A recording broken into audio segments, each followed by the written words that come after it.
George and James have got 8 or 9, I think it is, deals in legals at the moment. They started their deal sourcing to be our journey about 1 year ago when they joined my program, and since then they are doing roughly 1 or 2 deals per month. They have done a few BRR deals for themselves, and they've got a flip in the pipeline for themselves at the moment, and they're getting tremendous momentum. I went down and visited them in Wales to look at their projects. I think I went around to 4 or 5 of those. You'll see in the videos anyway, it's quite a lot. I've lost count, it was a couple of weeks ago. But look, check this video out, make sure you watch to the end. There's loads of value in here. We'll show you around lots of their deals as well. And make sure you give this page a like if you like the content we put out there, because it really helps the algorithms.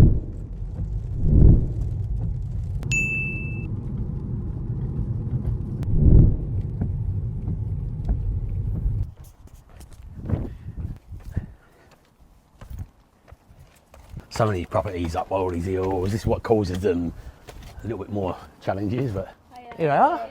How you doing, mate? You good? How you doing, yeah? Yeah, I'm good, thank you, mate. How are you? Right. You okay? Hello, baby. Hello, yeah. Coming on the ropes already? I know.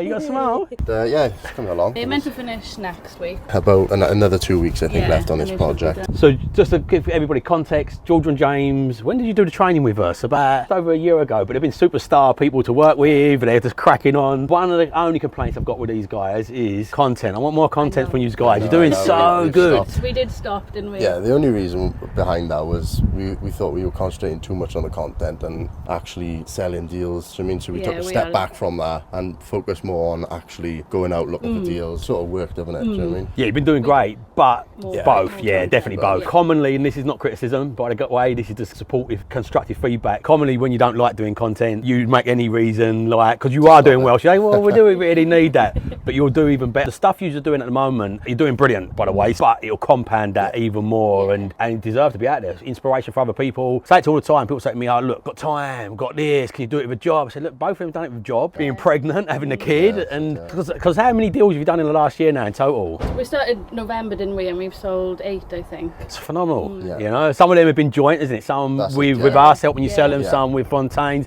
Now you're building your own WhatsApp group, which is brilliant. That's the whole idea of it. So guys, listen, they've got their own WhatsApp group. What I'll do is I'll put it in the description of this so people can then just join straight through to yours. So the idea for me is train people up, get them going. I'm not really interested in deal sourcing anymore. I've done my days of that and I've earned my stripes, but I really want to help the people in the programs build out their sort of platform and do that. But anyway, look, we're outside this property. This one was sourced by you guys. Is this one of the ones we help you find a buyer for? So we help you find a buyer for this one. Tell us, do you know the numbers on this? I think it was 68 purchase price, and the refurb is 35, and then the end value is 140, and then he's looking to rent it out. But we averaged 775, but he's had an estate agent here which said over 800. They're constantly going up, aren't they? The market's still, it's cooling a little bit of what it was, but it is cooling down considerably. So come on, shall we go in and have a look around and tell us what you're doing to this? What did you say the refurb cost was? 35. 35. So let's have a look, see what we've got done. Has this been sprayed or is Spray painted? Yeah, I thought so because of the stuff on the radiator and everything. So quicker. It takes a bit of time masking up, but fly through it. Talk us through, what do we have to do to this one then? So we've obviously had the paint work. We were waiting on the stairs for a bit, so that's held us back. That's why we think in a couple of weeks it's going to be done. I think they've got one more coat to go on, and then they can start putting flooring throughout then. Did you plaster it? It looks freshly plastered. All freshly plastered, yeah. So full plaster, and now painting, new skirtings by the looks of it as well. So woodwork, new, is it a full heating system? Full new heating system, electric. Windows, did the windows get done? We've had a couple of changes. That one's been changed. That one, and there's one upstairs I think's been changed as well. You interested in this? You earning already, eh? We're going to have you a small developer. So you needed new stairs in here? Yeah. What was the reasoning behind the new stairs on this? The old stairs, they had the gaps in between where they... Really old staircase, So it wasn't very safe, I don't think, for a rental. So what's the cost of getting these stairs in? To be fair, I've never done stairs. I've done hundreds of refurbs and I've never done stairs in there. Do you know the costing of this? Carpentry was about 2.5, isn't it? All carpentry. I think so. So that's woodwork, doors, stairs as well? Okay, it's not bad. Kitchen looks great. It's covered up at the moment, but I've seen the pictures of this. This is a Howden's Greenwich kitchen. again? It was originally white, but he wanted something to stand out because with the whitewash. I think so, yeah. That midnight blue is really proper the one. The magnet kitchens are slightly cheaper spec for spec, but I sometimes buy these ones because you can't get in the midnight blue, and it's quite nice. It's a nice feature. It's a nice sell point, especially with the black and the white tile. It does look really, really good, and them squared off worktops as opposed to the proper bullnose ones. It is lovely. Yeah, it does look nice. And he's having herringbone flooring then throughout, and then carpet. So just go all the way through in one go. New doors, window ones. Yeah. That's lovely, isn't it? As soon as you come through, you can see that. He wants the kitchen to stand out. It's the biggest selling point, without question of a day. If you can get a couple of extra nicer features in there in the kitchens, it does stand out. Do you know what this Howden's kitchen was? I think it was quoted about 4,000 hours for fitting as well. With the fit, supply and fit. Yeah, pretty reasonable, pretty thereabouts where you should be. Big question, where did you find your builder? How did you find your builder? We found Ricky through recommendations. Don't give him away, don't tell everybody. Everybody will be on there looking for Ricky now. I wouldn't know. I seriously have had people on my content spot the builder and then try and poach them. So I definitely don't mention his last name or the thing. It's up to you, unless you want to be. We recommended our builder. We obviously looked at all of his work beforehand. A lot of feedback saying how good he is. So yeah, we went from there really, didn't we? We got lots of recommendations for a builder online. Spoke to him, seen all of his work, and we went from there. And how many projects you worked with him on there? This is the first. This is the first. This is the first one with him on this one. All the other deals we've sold, they're using their own build. Brilliant, easier like that. It's easier like that. But some people need it, so they're remote, aren't they? So again, big part of what I do is remote property investing and teaching people remotely. But I also say to people, don't just be remote for the sake of being remote. If the numbers can work where you are, make them work. And even though you're about, is it an hour away from here? Hour away, yeah. You don't have to be remote. Coach so many people now in different parts of the UK. I think Wales is the hottest spot for finding these added values and these BRRs at the moment. It's definitely a really good spot. It's because the refurbs are more challenging. Because the refurbs are like 30, 40 grand, it puts off amateur investors, puts off a lot of investors that haven't even got the capital to do that. It puts off home buyers that can't buy them because they're not mortgageable most of the time. So yeah, nice. So we have a look upstairs, up your new beautiful stairs. So nice. Some of these have got the bathrooms downstairs, haven't they, as well? So it's nice to see the bathroom up here. Has that been carved out, that bathroom, out of this room, do you think? Yeah, so originally when we were here, trying to picture it now, I think that was all one bed. That was a bathroom. This was the bathroom. Right. So we've swapped the bathroom to create another bedroom, yeah. Turn it 2 to a 3 to add the value. Perfect. And yeah, easily done here, isn't it? This is still a nice size room. Yeah, it's a really good job. And that's what you got to do, spot them value adds sometimes. It's not just straightforward refurbs. Nice tiles up there, nice rain shower, nice little features. Bedroom number 2. So this was the old bathroom? That's it, yeah, that was the old bathroom. And just boxed in. So was this the original boiler here, or was this a new boiler? The original boiler was there as well, wasn't it? They just boxed that in around there to just tidy that off. Yeah, it's too expensive to move, aren't they? They're not ideal in bedrooms, but for the cost of moving them and the cost of putting a little boxing in around there and a little door around there, it's definitely worth doing it that way. Yeah, perfect. This is too big for a bathroom, isn't it, really? Yeah. 2-bedroom house. Bathroom. Crazy. This is probably the biggest, probably the biggest bedroom. Does the time, is there access to that at the back there, or is that just not there? It is, yeah, but the investor wanted to cut it off as the wall is sort of leaning to the side. I remember. So he's asked if he could just have that segregated. Yeah, makes sense. Keep the tenants away from it. But yeah, beautiful job. So you think you're about 2 weeks away from the end? Yeah. 2 weeks away from the end, yeah. Yeah, looking to get it all refinanced then, isn't it? And looking to rent it out. Yeah, the refinance process. He already wants to look for another deal in South Wales, around this area. Amazing. Yeah, and he's putting it straight for rent then, isn't he? Yeah. So this is going to be renting that just as a normal straightforward buy to let. That's it, yeah. And well done. So yeah, amazing work. So guys, where can people find you? Where are they going to find you on socials? If they want to join your WhatsApp group, what's the best way for them? If they want deals from you, what's the best way for them to find you? We post all of our deals in our WhatsApp, don't we? Yeah, our link is on our WhatsApp group, GLDN Property. On Instagram? Yeah. That's it, yeah. So you can find all the details on there. We'll put a link of their Instagram on there so then you can find the WhatsApp group if you want to start getting deals like this. You're finding these quite regularly now as well, aren't you? So, and they can offer you a fully managed product, or you can take the product on yourself and they can just source it for you. You've got great connections in the area. Amazing. I think he's due to complete anytime soon. And then we've got our offer accepted on our own flip, haven't we? That's it, yeah, we've got flip projects that in. So now we're just walking up to Georgia and James's last property. This one is one of their own. So all the profits they're taking from sourcing deals, they're putting into their own deals. They're buying their own BRR deals to build their own portfolio. But also this one that we're walking up to right now, which is number 21. Here, they're doing this as an actual flip property. Unfortunately, no key safe with this one either, so we can't get into this one, but they're planning to do a full refurbishment, put it back on the market and just take the profit from that, so they can add that profit to their profits from the deal sourcing and carry on putting those to building out their long-term wealth assets that they're going to own for themselves. Yeah, if you don't want to keep baby in the car and you don't want to drive around to these, give me a few of the other addresses. I'm going to go around to these anyway. I'm going to try and make it back on the road for about 2 o'clock, so we've got a bit of time just to get, it's a long drive just to record one sort of project. So we went over to Felix, don't think he was on the program with you, he bought one here. He bought one for a Dugard, so he come from a program, but then he bought one from the Dugards. But what I want to do as well, I'm going to get you to create some content on this property. No, we have took a step back from that. No. Seriously guys, I know you're saying to yourself, kind of going well anyway, to go even better, you know, your WhatsApp group will just keep on growing. Like, the thing that works with growing social media and growing a business is social proof. You're actually doing what you're saying you're doing. And the more you do it, the easier that is to grow what you're doing. So it really encourages guys to get going with that. Even if you don't want to be on camera all the time, just pictures of what you're doing.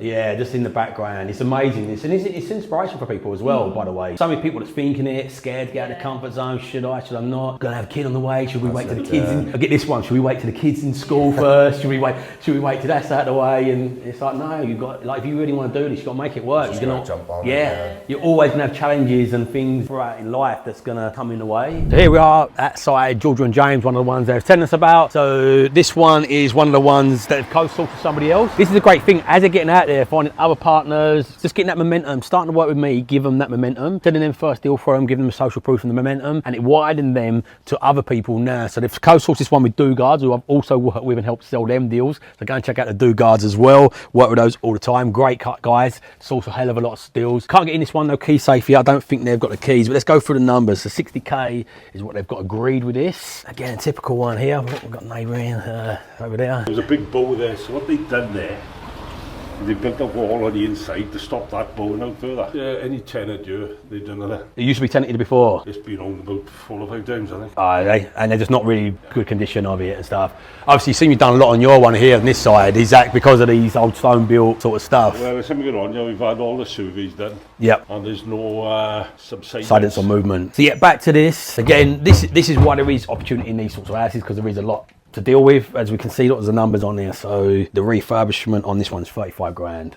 Obviously, as the guy was saying there, the old landlords wasn't looking after this and getting it to where it needs to be, because it's a lot of money.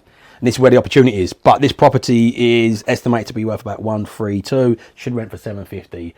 Great BRR property, load of money that they're going to be able to recycle back out from this property. What's the plan for you, Georgia? How's it with motherhood and that side of things? Yeah, it's going good. I've got a year off on maternity until next May, but hopefully we can overtake my income, isn't it? So that's the plan. With deal sourcing, So you want to get the deal sourcing stuff to overtake your income. I bet it's pretty close now, isn't it? Just want to get it consistent, I guess. It's working so far. So far we've managed to sell 1 a month, isn't it? We're aiming for 2 really. 2 a month. And build your own in Leicester list a little bit stronger, so you can just start, like, instead of the co-sourcing stuff, get your own stuff sold. Our investor list is quite. We only started it a couple of months ago, isn't it? We start to know now what works and what don't. So we're looking at deals now, and if it doesn't work, we don't even go for it now. Whereas before we try and maybe have a go at it. But some investors have come to us and asked if we've got anything, isn't it? So we do look at them. Yeah, that's my favourite. Tailor sourcing for people. Take a deposit from them, then go out, like, get the criteria, take a deposit from them and go and search for it, as opposed to then getting it and trying and then find a buyer for it. If you have to do it that way, it's fine. I think you've got to do it at the start. And sometimes as well, some things, one of the mistakes I've made I've been deal sourcing since 2015. I looked when I set up my deal sourcing original company, and one of the big mistakes I made was I didn't start building a list. Because I had all Taylor sourced people, I never built a list. So when I was working with the Fontaines, because they got such a big reach, I was like, because initially they started deal sourcing because they got into a bit of a challenge financially. And so to pay down some of their debts, I just started selling deals for other sources. That's how it kind of come around. And ultimately, they were just sending the investors straight to them. And I said to them, no, a big asset for you is having that list. Because also as well, in the future, if you ever, a deal sourcing business is hard to sell, because it's only as good as your next deal, as good as you finding the next deal. So you can set, if you build a bit of a team around it who's trained to find deals for you, it can potentially sell. But it's not an easy business to sell. But if you build a intellectual property list of investors, any point you can say to somebody, hey, look, we don't want to do this anymore, but this list sells 2 deals per month on average. Do you want to buy it? And buy the Instagram page that feeds that as well. That is a sellable asset and worth a lot more than the actual sourcing company itself. So I should have done that ages ago, and I can kick myself. I didn't, but hindsight's beautiful, and yeah, I'm doing it now. There's a couple of the deals. 3 of them fell through. I think 2 of them was... That's what I mean. You've done quite a lot of deals as well. We had a couple what we've sold for you that fell through as well, didn't we? Like one was that lady, didn't it? We got right far in. Yeah, she was. I think she was due to complete, wasn't she? And then I think she didn't. She said something about the end value. Yeah, we've had a couple of it was the vendors that were pulled out, I think, on a couple of deals. Happens with deal sources. It's part of the territory, unfortunately. That was one that we originally purchased for ourselves, wasn't it? Yeah. But we were told then, as soon as we were due to complete, they was going through probate. We weren't aware of that, so we pulled out of that then, and then managed to co-source it with the Dugard. So they found an investor for that one. Away, yeah. Literally about last week, we just sold another deal in Pontypridd with another co-sourcing agent who come to us and asked if we got any deals. Amazing. Yeah, so that's where you want to be. So how are you finding your deals at the moment? Still on Rightmove. Yeah. Exactly that. So many people say to me, you can't sell deals on Rightmove. Oh, yeah. Investors won't, and I'm saying to people, look, it is pretty. Selling an off-market deal has got a little glamour to it, and it sounds good, but the reality is people are not buying the deal, they're buying a service. Yeah. So how you handle that objection if the investor says to you, I've had those investors say, what stopped me buying that property myself? Nothing. Why haven't you not bought it? You know, I'm not saying it arrogantly, I'm not saying it meanly, but the reality is, if you knew the area well enough, if you knew how to do the viewings, analyse them, get the builders, you're not buying just a Rightmove link, you're buying all that infrastructure and research that went into us being able to pick that out, and we have to look at a high volume of deals to present you one. And if you could do it yourself, let's not be under illusion here, you would be not paying us £5,000 to do it for you. So yeah, Rightmove, I love that. It's just so doable. The reality is it sells courses. To take people, off-market deals, motivated sellers, and it's like, yeah, okay, then... We get them secured first, and we have an offer accepted, and then we put the investor forward. But we have had a couple of off-market ones where the agent has come to us and said, we've got this one coming on the market. Absolutely, that's what happens. You get off-market deals from agents. They just you start getting a reputation. They start going, this is coming to the market. Brilliant. Let's get this wrapped up before it comes to market. We've been involved. Dugard's as well. I think the Dugard's done 600 deals, which is unreal in probably about 5 years. And ultimately, they don't even do direct-to-vendor marketing. Everything's agents. They've done it for a little while, Facebook ads. They've done letters for a little while. And they went, do you know what? We just get so many more deals from agents just to focus on this. But it's a myth. As I said, it sells courses. I'm not saying don't do direct-to-vendor marketing. It does work. But these are the numbers. 90% of property transactions roughly per year get done by an estate agent. These are the other numbers as well. Motivated sellers. The biggest motivation for selling a property is repossession and being in arrears. That's the biggest motivation. At the end of last year, there was 178,000 homes in the UK in mortgage arrears. Not being repossessed, just arrears. That's when we went through that inflation spike, rates fucking doubling, quadrupling for some people. So 178,000 mortgages sounds a lot, but when you put that in perspective that there is 28 million mortgages, that's 0.6%. So if you take this in the bigger macro sort of view of this, you've got 10% of properties that go off market, and out of them 10%, potentially 0.6% of them are motivated sellers about to be repossessed. So if you only go for motivated sellers and off market deals, you're gonna shrink the pool so small. You've got to learn how to operate within the market, and as well, if you want to do the off-market stuff, we rarely do Facebook ads anymore. We rarely send letters. We mainly just buy from agents. And we did try that, didn't we? We did try direct with it. So we just straight on Rightmove. We're on there every day, aren't we? That's it. You just got to be just consistent with it. Absolutely, Every deal that's coming through, just quickly analyse it and get on top of it. You know what I mean? Yeah. It's what I say, everybody, build that pipeline, volume the gates up, just be on everything every single day. It's repetition. Most people fail because they get bored of that repetition, basically. They just get they do it for a little while, a deal don't happen straight away, going, this don't work, and they jump off. And it's just repetition. Repetition, the gates luck. We found it, didn't we? I think that obviously once he was born, I think we had about a month or two, There was maybe. one It month was a bit quiet. 1 month we didn't sell a deal, so this month we're trying to... Yeah, we were quickly trying to jump back on it. Push hard. Trying to get the pipeline back going, and that was quite hard. But yeah, we're back into it now, aren't we? So just walking up to another one of Georgia and James's deals. This particular deal, just over here, one with the sign up, is one they've sold on to an investor from their own WhatsApp group. Again, that's the aim. When I'm working with people, and again, if you want to work with us, by the way, in the description, you'll see a link where you can work with us, where we'll help you find deals, we'll help you find your first investors, and help you build out your own WhatsApp group so you can start selling deals just like this one to your own investors directly. They source this on for a 5k fee. The purchase price on this one was 72k. Got a big list of all their deals they're doing. 29k refurb, 132k end value. value and $750 a month rent. So a great BRR deal for somebody. And again, as you can see, look, this is from Rightmove. This is off of online property. That myth there, I'm going to repeat this again because I really want it to sink in. People are buying the service, not the deal, and not just a link from Rightmove. If people could just go on Rightmove and find links and buy deals for themselves, they would have already done it. Most of these people that buy from you are busy, not from the location. So they're buying the service of you packaging a deal, the network, the research, the contacts you've got. It all takes time. The amount of deals that you've looked at to come up with that one deal. As long as you know how to present this to the investors correctly, which in our program we teach you to do, and we introduce you to them like that, this is how you start selling deals and making money from deals that's sitting on Rightmove. One of the things I do want to ask you, it happens to everybody. Everybody glosses over it and makes out this, like, again, you just touched on that and it's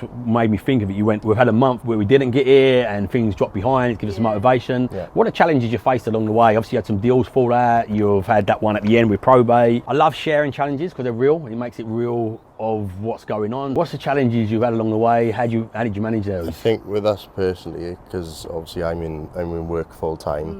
George is looking after the baby in the day, so just trying to juggle it all about. I think at the moment. Obviously before the baby, you were in work and I were the one going to viewings every day. But now with the viewings and stuff, our time's been shrunk. Yeah, but we still managed to go. Yeah, you've got to make things work at the end of the day. Yeah. So whenever we can, when we have like an hour in the evening, sat down, we're quickly on Rightmove, just scanning everything, and we just do that every night. And how do you split it between the two of you then? What's like, have you got sort of roles, or you just pick up whatever as and whenever? Before the baby, I was the one looking for properties and analysing them, wasn't I? And then going to the viewings while you were in work. But now you're the one looking for properties. I analyse them when he comes home from work. That's it, and I quickly go and have a look at them, don't I? Yeah, and he views them after work. And if not, then we get someone to have him, and we both go. But you're doing it up, and then you're going to flip it and then buy, a bigger house, and then do it up again. Yeah, so then flip it and keep on buying your way into. That's it. Yeah. So originally, I think we pulled money out of it, didn't we, to start? Obviously, doing projects ourselves. So you buy it cheap, did you, or and then? Roughly off the top of my head, I think we bought it for 208. I think. That's it. Yeah, 208. We've probably spent about 50,000 on it throughout this 4 year. And is that what enabled you to pull money out? You increased the value from it? Money out, Have you had capital growth as well over that period of time? That's it, about 350 now. Okay, nice. But in the process of everything as well, trying to just polish that off, and you don't mess around, do you? Hopefully look at putting that on the market now soon. So then what's the next step for house-wise? You don't mind me asking, what budget you're going to look at that? You're going to look at like a bit of a bigger budget and then do the same again, find something you can do up? Probably what we've just done, to be fair. Yeah, but ours is quite elevated, isn't it?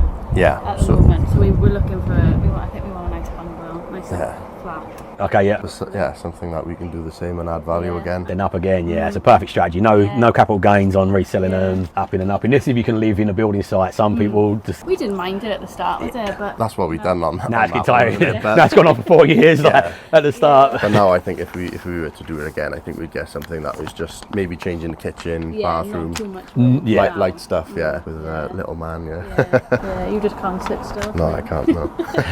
Here we are at another one of Georgia and James's ones. They've co-sourced us again with the Dugards, who I do work with, so go and check both of those out. This one is 69k purchase, 33k refurb, £142,000 as an end value. You can see the significant amounts of values getting added to these. 775 as a rent. There's no key safe here, so we can't get in this one either. Yeah, just another deal that they've sourced, another one they've sourced online, another one from being online, having social proof that they've helped co-source with somebody else. So that's the last property you're looking at of Georgia and James's. They've got, I think, 3 more on that list, but that's the time I've got 3.5 hour drive now to drive back home, so we're heading home. Look, if you're interested in learning how to do this like Georgia and James did, they come and work with us a year ago. If you want to learn how you can find properties, then use my list of investors. I've got 100,000 plus followers on Instagram. We post them in the stories. We teach you then how to speak to the investors directly. We give you the lion proportion share of the profits from that, and teach you then how to build out your own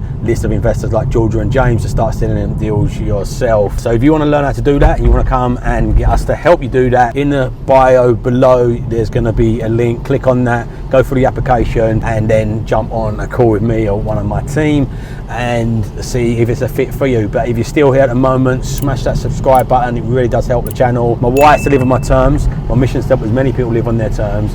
So if you can share this out to somebody you think will find valuable, it'll really help. Put in the comments below where you're investing. If you are investing, I'd like to hear from you and your thoughts on this. But remember, if you don't evolve your ideas, you'll never live on your own terms. So evolve your ideas, live on your own terms. Have an amazing day.